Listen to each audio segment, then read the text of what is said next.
지금 당장 네이버 지도를 켜서 키즈 카페를 검색해 보시기 바랍니다. 불과 몇 년 전만 해도 이곳은 독박 육아에 지친 엄마 아빠를 구원할 유일한 천국이었습니다. 하지만 지금 그 천국은 부모들의 등골을 휘게 만드는 가장 잔인한 청구서가 되었습니다. 고작 2시간 놀았는데 밥값보다 비싼 입장료, 친구들 눈치 보며 열어준 생일 파티 한 번에 50만 원이 순식간에 증발해버립니다. 도대체 언제부터 동네 놀이터가 돈 없으면 못 가는 VIP 구역이 된 걸까요? 단순히 내 아이 기죽이기 싫은 부모의 허영심 때문일까요? 아니면 우리가 모르는 거대한 상술이 숨어 있는 걸까요? 숫자는 거짓말을 하지 않습니다. 오늘 부모들의 식은땀이 서린 이 화려한 영수증을 아주 낱낱이 파헤쳐 보겠습니다. 자, 여기 영수증 하나를 보시죠. 특급 호텔 뷔페냐고요? 천만의 말씀입니다. 이건 서울의 한 키즈 카페에서 치러진 고작 5살 아이의 생일 파티 청구서입니다. 합계 50만 원.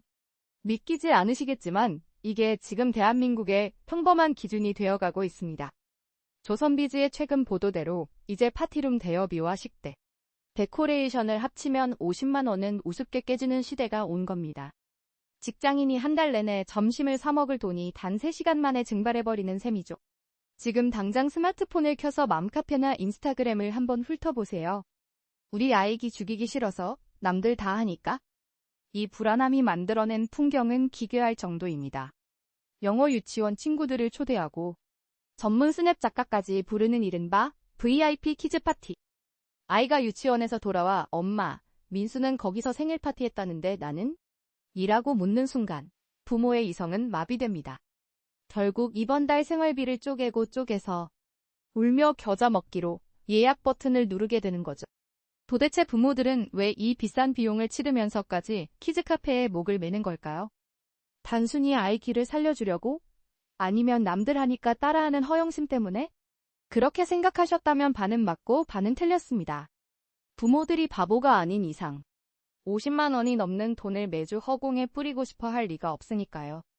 이 기이한 소비 현상의 진짜 원인을 찾으려면 우리는 시계바늘을 잠시 과거로 돌려 대한민국 부모들이 처한 현실을 직시해야 합니다. 첫 번째 이유는 바로 환경의 배신입니다. 우리 어릴 때를 기억해 보시죠. 골목길에서 공차고 놀이터 흙바닥에서 뒹굴어도 아무 문제가 없었습니다.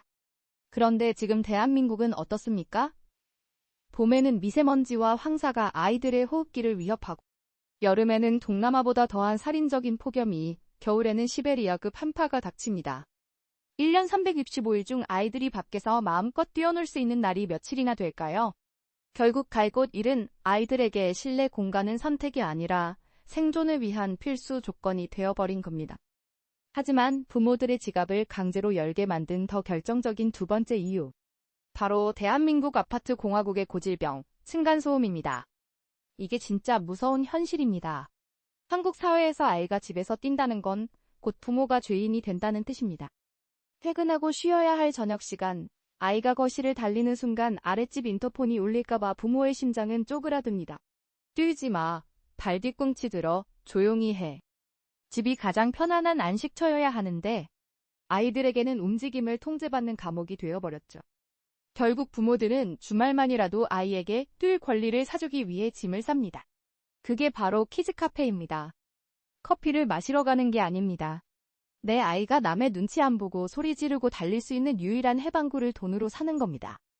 여기에 결정타를 날린 세 번째 원인, 바로 노키즈존의 확산입니다. 일반 카페나 식당을 가려고 해도 입구에서부터 거절당하기 일쑤입니다.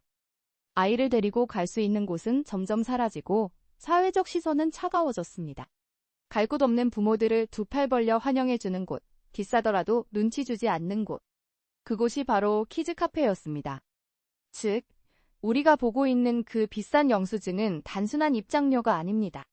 척박한 환경, 층간소음의 공포, 그리고 사회적 배제로부터 내 아이를 지키기 위해 부모들이 울며 겨자 먹기로 지불하고 있는 유료 피난처의 이용료였던 셈입니다. 그럼 여기서 한 가지 의문이 생깁니다. 부모들의 지갑을 털어가는 이 키즈 카페 사장님들은 과연 돈방석에 앉았을까요? 50만 원짜리 생일 파티를 매주 유치하니 떼돈을 벌고 있을까요? 아닙니다. 아주 충격적인 반전이 기다리고 있습니다. 화려한 조명 뒤에 숨겨진 그들의 장부는 사실 빛 좋은 개살구에 불과합니다. 오늘 그 잔혹한 경제학을 낱낱이 뜯어보겠습니다. 첫 번째, 살인적인 공간의 저주입니다. 키즈카페는 일반 카페와 다릅니다. 테이블 몇 개 놓고 커피 머신 돌리는 10평, 20평짜리 공간으로는 장사가 불가능합니다. 아이들이 뛰어놀 정글짐, 트램펄린, 파티룸까지 갖추려면 최소 100평, 아니 200평은 확보해야 합니다. 그런데 여기가 어디입니까? 바로 서울입니다. 강남, 마포, 서초 같은 핵심 상권에서 수백 평 매장의 월세, 상상이나 가십니까? 숨만 쉬어도 수천만 원이 건물주 주머니로 들어갑니다. 매출의 절반 이상이 고스란히 임대료로 증발하는 구조. 이것이 키즈카페 사장들이 마주한 첫 번째 보이지 않는 적입니다. 두 번째는 바로 인건비 폭탄입니다. 일반 식당은 키오스크가 주문을 받고 로봇이 서빙을 합니다. 하지만 키즈카페는 그럴 수 없습니다. 왜냐? 안전 때문입니다. 아이들이 다치지 않게 지켜봐야 할 안전 요원, 음식을 만드는 주방 인력, 청소 인력까지. 사람을 줄이는 순간 사고가 터지고, 사고가 터지면 그 가게는 끝입니다. 한국의 최저임금, 가파르게 올랐습니다. 주말 아르바이트생 서너 명만 써도 사장님이 가져갈 순수익은 바닥을 칩니다. 여기에 결정타를 날리는 세 번째 원인, 바로 감가상각의 늪입니다. 아이들이 가지고 노는 장난감, 하루가 멀다 하고 부러집니다. 트램펄린 스프링, 정글짐 매트, 주기적으로 안 갈아주면 바로 시설이 낡았다며 맘카페에 소문이 납니다. 냉난방비는 또 어떻습니까? 여름엔 시원해야 하고 겨울엔 따뜻해야 하니 전기세 고지서를 볼 때마다 사장님들은 심장이 덜컥 내려앉습니다. 결국 50만 원이라는 생일 파티 비용은 사장님의 탐욕이 만들어낸 숫자가 아닙니다. 살인적인 월세, 치솟는 인건비, 그리고 유지비라는 삼중고를 버티기 위해 책정된 생존 가격인 셈입니다. 겉으로 보기엔 화려한 키즈 제국의 주인처럼 보이지만 실상은 임대료와 인건비를 내고 나면 알바생보다 못 가져가는 사장님들이 수두룩합니다. 지금 키즈카페 업계는 대박이 아니라 폐업이라는 벼랑 끝에서 아슬아슬한 줄타기를 하고 있는 것입니다. 그런데 자영업자들의 숨통을 조이는 진짜 공포는 따로 있었습니다. 임대료도, 인건비도 아닙니다. 바로 시장의 규칙을 파괴하는 압도적인 포식자, 정부의 등판입니다. 서울시가 작정하고 만든 서울형 키즈카페가 그 주인공입니다. 가격을 한번 볼까요?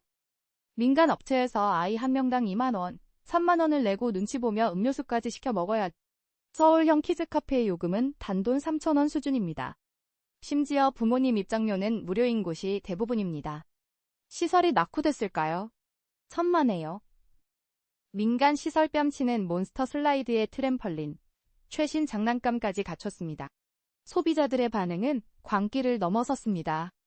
예약 사이트가 열리는 날이면 엄마들은 아이돌 콘서트 티켓팅하듯 스마트폰을 붙들고 광클 전쟁을 벌입니다. 일명 키즈카페 오픈런입니다. 엄마들 사이에서는 서울형 키즈카페 예약 성공하면 로또 맞은 거나 다름없다는 말까지 돌 정도죠. 서울시는 현재 13.7곳인 이 공공 키즈카페를 200곳까지 늘리겠다고 공식 선언했습니다. 지갑 얇은 부모님들에게는 이보다 더 완벽한 구세주가 없겠죠. 하지만 수억 원 빚을 내서 가게를 차린 임금 민간 사장님들에게 세금으로 무장한 이 거대한 공룡의 등장은 생존을 위협하는 타노스의 핑거스냅이나 다름없었습니다. 카메라를 잠시 골목상권으로 돌려보겠습니다. 지금 사립 키즈카페 사장님들은 그야말로 멘붕, 공황 상태에 빠졌습니다. 이유는 단순합니다. 가격 경쟁 자체가 불가능하기 때문입니다. 생각해 보십시오.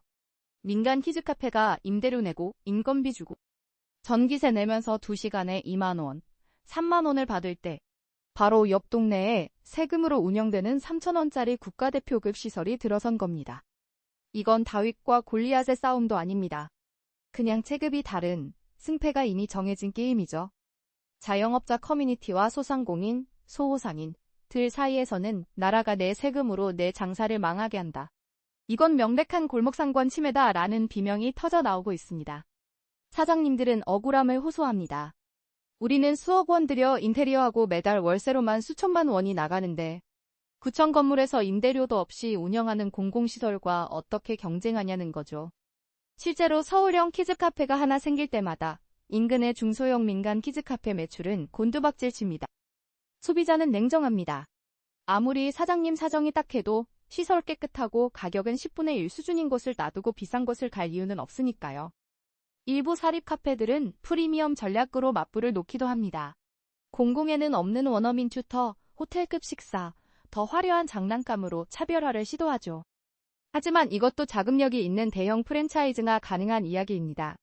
대다수의 영세한 동네 키즈 카페들은 지금 폐업이냐, 업종 변경이냐를 두고 피말리는 선택의 기로에 서 있습니다. 과연 공공의 복지가 우선일까요? 아니면 민간의 생존권이 먼저일까요? 정부는 육아 부담 경감이 국가적 과제라며 밀어붙이고 있고, 소상공인들은 이건 죽으라는 소리라며 반발하고 있습니다. 저출산이라는 국가적 재난 앞에서 키즈 카페 시장은 지금 전례 없는 치킨 게임의 한복판으로 빨려 들어가고 있습니다. 그런데 여기서 아주 기이한 현상이 하나 발견됩니다. 서울시가 이렇게 저렴하고 퀄리티 좋은 공공 키즈 카페를 대거 공급하고 있는데도 왜 여전히 주말마다 입장료만 10만 원, 생일 파티 한 번에 50만 원이 넘는 프리미엄 키즈 카페는 예약이 꽉 차 있을까요? 공짜에 가까운 대안이 생겼는데도 지갑을 여는 부모들 도대체 왜일까요? 단순히 시설이 더 좋아서일까요? 아닙니다. 여기엔 훨씬 더 본질적이고 어찌 보면 조금 슬픈 대한민국의 사회학적 이유가 숨어 있습니다. 바로 골드키즈의 탄생입니다. 세계에서 유례를 찾아볼 수 없는 초저출산 국가. 이게 경제적으로 무엇을 의미할까요? 아이가 희소해졌다는 뜻입니다. 과거 한 가정에 아이가 둘, 셋일 때는 가성비가 육아의 핵심 덕목이었습니다. 하지만 아이가 딱 한 명뿐인 세상, 즉 원 앤 올리의 시대가 오면서 소비의 공식이 완전히 뒤집혔습니다. 내 아이에게만큼은 최고를 해주고 싶은 부모의 마음, 여기에 할머니, 할아버지, 이모, 삼촌까지 가세합니다. 마케팅 용어로 10포켓, 10퍼켓, 혹은 A포켓, 8파켓이라 불리는 현상이죠. 아이 입 하나를 위해 어른 8명의 지갑이 열린다는 뜻입니다. 시장은 이 심리를 놓치지 않았습니다. 아니, 아주 교묘하게 파고들었습니다. 키즈카페 업계는 이제 놀이 공간을 파는 것이 아니라 계급과 죄책감을 팔기 시작했습니다. 맞벌이하느라 평일에 놀아주지 못한 미안함, 내 아이가 친구들 사이에서 기죽지 않길 바라는 불안함.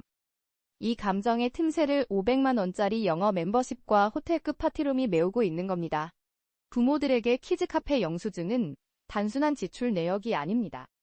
나는 내 아이에게 이만큼 해줄 수 있다는 능력이자 사랑의 증명서가 되어버린 셈이죠. 결국 7명의 아이들은 귀한 대접을 받는 황금 아이인 동시에 기업들의 매출을 책임지는 가장 확실하고 비싼 수익 모델이 되어버렸습니다. 이것이 바로 정부가 아무리 싼 시설을 공급해도 초고가 시장이 절대 망하지 않는 진짜 이유입니다. 자, 정리해봅시다. 지금 우리가 목격하고 있는 이 키즈카페 전쟁은 단순히 어디가 더 싸고 비싸냐의 문제가 아닙니다. 한쪽에서는 50만 원이 넘는 파티를 열며 내 자식 기죽이기 싫다는 부모의 불안 심리를 자극하는 초고가 마케팅이 판을 치고, 다른 한쪽에서는 서울형 키즈카페라는 강력한 공공의 포식자가 등장해 민간 시장의 숨통을 조여오는 그야말로 혼돈의 상황입니다. 서울시는 이미 100여 곳을 넘어 향후 공공 키즈카페를 대폭 확대하겠다는 계획을 천명했습니다. 이는 곧 애매한 위치, 어설픈 시설로 배짱 장사를 하던 민간 업장들에게는 사실상의 사형 선고나 다름없습니다. 앞서 살펴본 캠핑 시장의 몰락처럼 이 거품 낀 놀이 시장에도 고통스러운 구조조정의 칼바람은 피할 수 없는 미래가 될 겁니다. 하지만 씁쓸한 질문을 하나 던져봅니다. 그 화려한 시설과 비싼 뷔페 음식이 사라진다고 해서 과연 우리 아이들이 느끼는 행복의 총량이 줄어들까요? 우리는 어쩌면 7명이라는 초저출산 시대의 불안감과 아이에 대한 죄책감을 덜기 위해 아이와의 진짜 교감 대신 카드 결제 문자를 선택하고 있었던 건 아닌지 되돌아봐야 합니다.